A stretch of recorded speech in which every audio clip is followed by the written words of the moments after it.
And I know a lot of people ain't built like that, but that's how I'm built.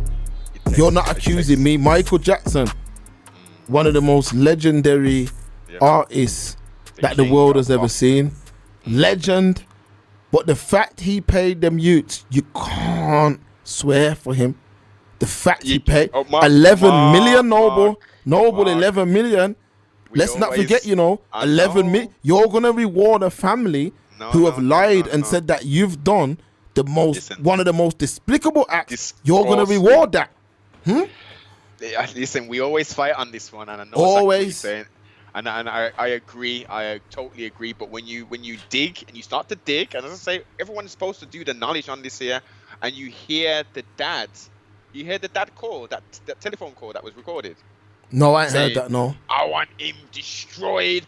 I want flipping this amount of million. Blah blah blah. If he don't do what I'm talking about, then the green light this thing. I want him. I want all the money. I want his name all in the thing. Blah blah blah. Yo, to me, from the knowledge I've done, obviously, only Michael Jackson, the children, father, potentially, and mother, and the Most High really know what's happened. But based upon the evidence that's been presented to moi and I've looked at, this is a money thing, boss. It's a money thing. I don't think. I'm not going to dismiss that completely, because I do believe that there was some sort of ransom at play with MJ.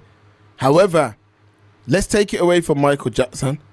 If I come to you, Noble, and I say, I'm going to have a sleepover with some young kids. I say to you, some young children are coming to stop at my house. They're not my children. They're not my family. But I'm going to have them stop over. What are you saying to me? You know exactly what I'm going to say to you. There you go. So why are we giving him a pass? What's the purpose? This is what I'm saying. Take away the fact that the guy was a great entertainer and all of that. Yeah. Why did you have them children in your bed? He had no business. Exactly. And that's why a man couldn't swear for him. And then you paid on top of that. You pay. If you didn't pay, I could probably say, okay, he didn't have a childhood, A, B, or C. But you paid. And he had an obsession as well with white people. But a lot of people don't like talking like this or talking about this. But Michael Jackson had an obsession with white people. Oh, you don't believe me? Look at the children that they're parading as his children. I know. Look at that. Look what he did with his nose. I don't want to hear about vitiligo. Show me another man with vitiligo who's actually changed his hair, jaw, and looked like a white woman. Like the facts are, my man, he wasn't happy to be black, he showed that. You know what I mean? He showed that with all of his choices. And as much as black people and love claiming the man, the reality is that there was question marks over man's body. Like the Riddler. There was question marks all over his body. And this is what I'm trying to say. So in my head, I'm saying, yo, you paid that money. If you imagine someone saying, imagine a child that you took in, and you paid the family. Imagine first of all the parents letting their child go. Yeah, this is celebrity worship. This is the You're in a man's bed, a grown man, a grown ass man. You're in his bed. Then the man's gave you family money, all of that. Allegedly, you had a great time. He had a theme park in his back garden. You had a great time, whatever. Then the child says, my man touched me, Like, that level of, if you really know, like, I did not do that, and you know the legacy that you're trying to create. 11 million, Noble. You settled on 11 million. So that means now that a next man can come along and lie on another person. Yo, he got paid 11 mil. 11 million. That guy, if he was smart, should still be living good today. If he's smart. A lot of people ain't smart, but if he's smart and he had any kind of common sense around him, that guy's still living good today. The fact MJ made that payment takes away any defense for me. And I get that people were out to get him. I get that. I really understand that. But you don't see none of this leniency given to him that is given to a Joe Jackson, that's given to a LeVar Ball, that's given to a Bill Haney, You don't see that leniency.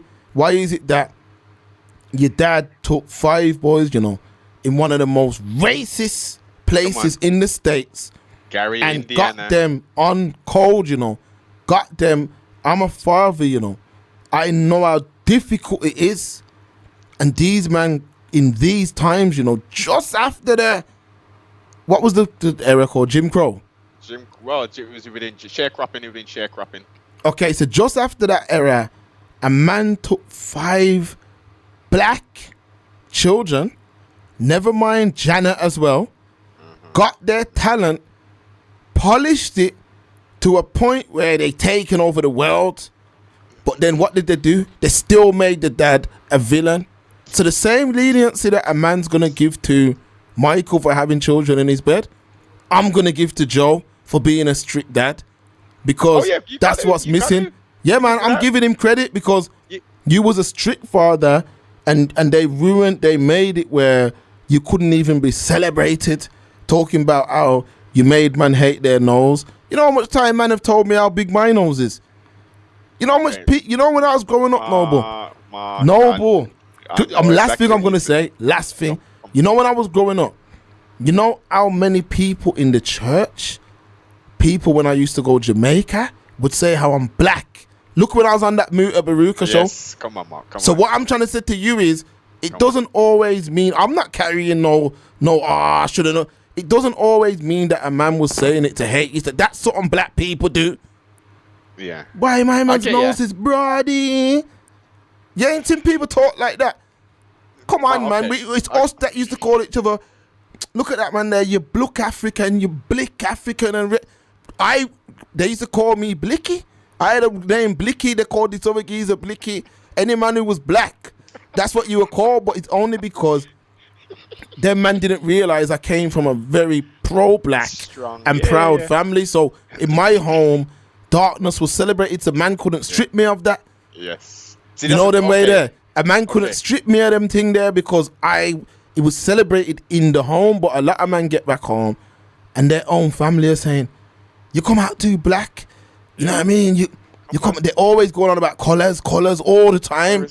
This one's lighter. Even with I've even heard people say it with my youths, your youths are really light. I'm like, the mom's black if that's what you're getting at.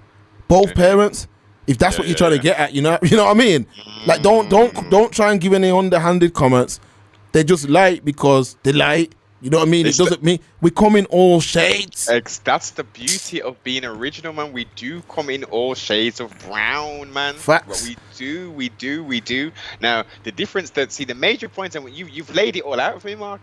See that the difference between you, MH, and MJ, perfect synchronism right there, is that MJ didn't have that strong foundation that you had back home. But see, you don't think Joe. Whoa. Let me build, sibling. Let me build. Go on. Now, you're saying, black people did it. I'll push back a little bit on that. Jamaican people, specifically, facts. I would say, facts are a lot more forthright in regards to buddy news, and your hair crofted. Whereas other Caribbean islands aren't so forthright of just meeting you and saying, look, man, you knows, man, you have crust in your We don't do that there. So I get what you're saying. Now, again, this is the sibling in Gary, Indiana, Gangster Island in them times. Man, they had pride in themselves to a point. But look where Joe Jackson, look where he was coming from. His parents were sharecroppers. And his parent would have been a slave. Truth. The mentality, Mark, I'm telling you, he did a tremendous job in regards to what you're saying. Get into them, get in the Jackson 5, Janet, Latoya, of sorts, to where we know them, household knowing. Everybody knows the King of Pop. Yeah, he will never be duplicated. But in the process of doing that, with his trauma, with that Willie Lynch chip in his brain, all of us have that. All of us have that. We all have it, Mark, but how does it exude from you? How do you physically manifest? You're probably carrying things you don't know. You know that. All right, let me give you an example for our time. Yeah? So, how many men Now, in today's world, people are gonna say it's abuse, but when we were younger, there was certain man you would get hit with a curtain wire. You would, Yeah. you would. Black people, Belts. like that was like the ultimate, the curtain wire. If you don't know what that is for people, the wire that ran through the mesh in the curtain, there were many parents that would use that to punish you. Now, let's look a little deeper on that tool. What happens when you get hit with a curtain wire? What does it feel like, Noble? Painful. But what is it feeling like? A whip, ain't it? Now, Well, yes. where do we get the idea of using a whip? Come on. If you think about somebody like my grandfather, may he rest in peace, Rise in paradise. his dad and his dad would have punished him in that way. Where do you think they got that from? Yeah. Where do you think their ancestors got it from? This is the point. What I'm getting at is the root cause of this is how we was treated. Mm-hmm. So then we passed it down. Yes. You gotta beat a man. You gotta do this. You gotta do. Yeah. No, you don't have to. But man passed it down. Mm-hmm. That's what they knew. There's a lot of old school traditions now that you can't do. Like the fathers of my day, how a lot of black fathers were like decision makers, leaders. You were a decision maker. You were a leader. Like that's your word was law in the house. I'm not saying that your dad and your mom wouldn't hold counsel, but your father was the one who was, yo, I'm the captain of this shit. You see what I'm saying? And the reason for that is because he knew how difficult the world was. He knew that the world will be unfair for you when you get to a certain age. So he's trying to show you this. So a lot of these punishments and stuff, he couldn't do something like ground you. What does that mean? We couldn't go out and play like that anyway. Yeah. Because we had to be fearful. So we couldn't just be outside like that anyway. I'm talking about the average family. So the punishments were very severe because the punishment's going to be severe when you step outside. So it's better I do that here now than you go out there and they do it. But when they do it, they're not going to hug you after and tell you they love you. They're going to do it and show you that they hate you. Mm-hmm. So what I'm saying is, what they want to do is eradicate that kind of leader. They want the women to hate them. And they want him to look like a bad guy. They want him to be a bad guy. They want a man who wants the best for his children, who knows how to lead his children, who knows how to get them to focus, who knows how to get them to tap into their abilities. They don't want a father like that on the scene anymore. They don't want that. And they have been successful in eradicating that type of father between here and the States, because now your children are not even really your children. They're giving your children an avenue. There's a difference between discipline and abuse. Now, at the end of the day, I'm on a Farrakhan tip. I'm disciplining mine today, so you don't tomorrow. Yeah. You see what I'm saying? Because I'm not giving my youths to you. I'm not doing that. Nah. So all this, I'm not saying you beat them or nothing. I'm not saying that. But you're supposed to have a system in place exactly that supports you as an authority figure, and not just as the man. Mom too, but a mom, any boy, we can pretend, but when my dad was away, that meant it was playtime, because mommy weren't scary, mom wasn't scary. See what I'm saying? So when he was away, you could stay out later because your mom ain't gonna kill you. You could always sweet talk your mom, feed her a story. You can't do that with your dad because he knows, because he used to be you. Exactly. And this is what they're trying to get rid of. That's what they're doing successfully. That's what they're doing. That's it. So when Joe told Mike, yo, your nose is broad, I've heard that many a times. But it's just that you may say, well, you know, but a Joe wasn't on that, or whatever what the case may be. He didn't reinforce the thing. It would, from what, again, outside looking in, Mark, because we both wasn't there, nobody was there. Yeah. It would seem that it wasn't reinforced. So like, yeah, man, you got big nose, like you're saying, yeah, man, it's a family thing, yeah, marketing, big nose, da da da.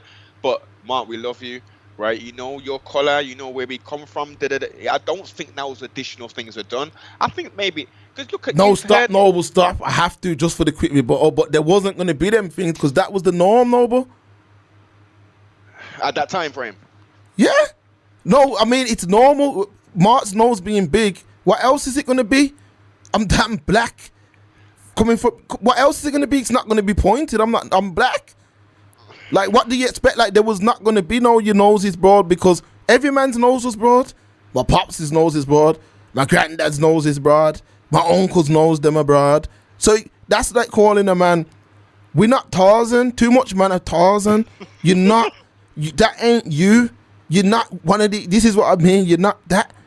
Like, that Pop the Balloon Jamaica, I'm telling people it's entertainment. Really, I love that show because it's funny. It's entertainment. But when you watch that, there's a lot of colorists on there. Yo, I only date light-skinned girl, you know. So what I'm saying, yo, I only date this. Yo, I only date that. Yo, I'm only into this. I don't like this. I don't like... Because that's what... The program, yeah, people are to think that that's the idea norm of beauty. Yeah, no, idea of beauty. Yeah, my beauty is not dark. A dark skinned woman, yes, she can be pretty, but she can't be beautiful. It's going to be a red skin or a lighty. What? No, it's lighty now. They call them lighties, right? Yeah, used to be browning. Yeah, man. So yeah. That's the you know, Mark. When I go where I'm going, you know the Flidex, I'm treated differently. Yeah. It goes both ways, isn't it? Yeah, that's the thing. Raw, boss. Leaving one of the airports. I won't name the airport. I was leaving the Caribbean airport, island hopping. And I go to the something. You go into security, it's the security part. And a security woman comes up to me and says, "Oh, no, you come this way." So I'm walking now. She's trying to check me into some where there's nobody there, basically. And she's like, "Oh, yeah, you're a diplomat, right?" Left the Empress, didn't even call for the Empress. Left her there, and I'm there walking up with this. I had my, I don't even know what it was, sibling. I don't even know what it was. I had my Zulu beads on, so maybe she thought, I don't even know. But outside of that, I'm thinking, yeah, man, I'm one of the lightest brown people in this motherfucker. I've got to be a damn diplomat or something, so let make it come true.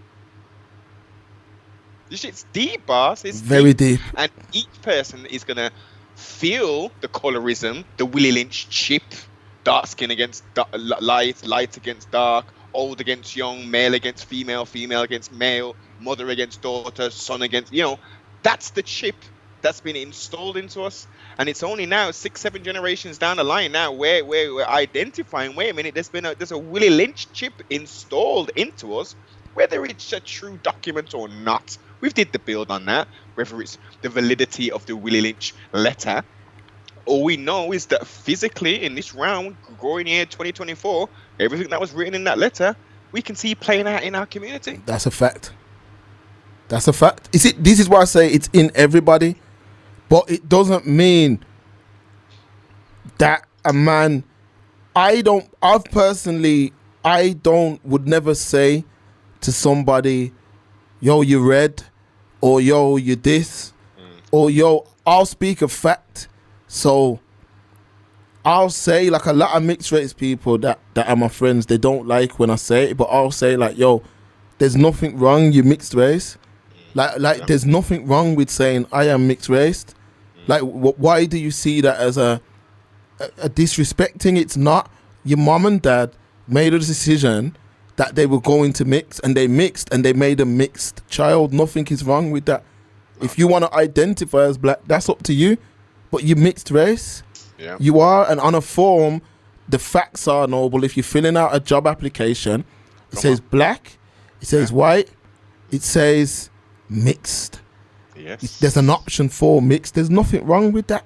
Nothing. So for me, what they were trying to do is make mixed race the new black. So that's why when you hear me talking, I'm like, no. It's the first mixed president. He's just as much, because that's how they plan agents. Come on. A man has a whole 50% of family that you're telling him to X out. Now, I'm telling you, if my mum was white, I'd be proud. I'd be like, yo, I'm mixed race. Because my dad made that decision. Yes. My dad made that decision that he was going to mix outside of the community. So now I'm a product of that mixing. I'm not going to be feeling offended or none of that if people call me that. So I'd put that in a different, that's the only thing that I kind of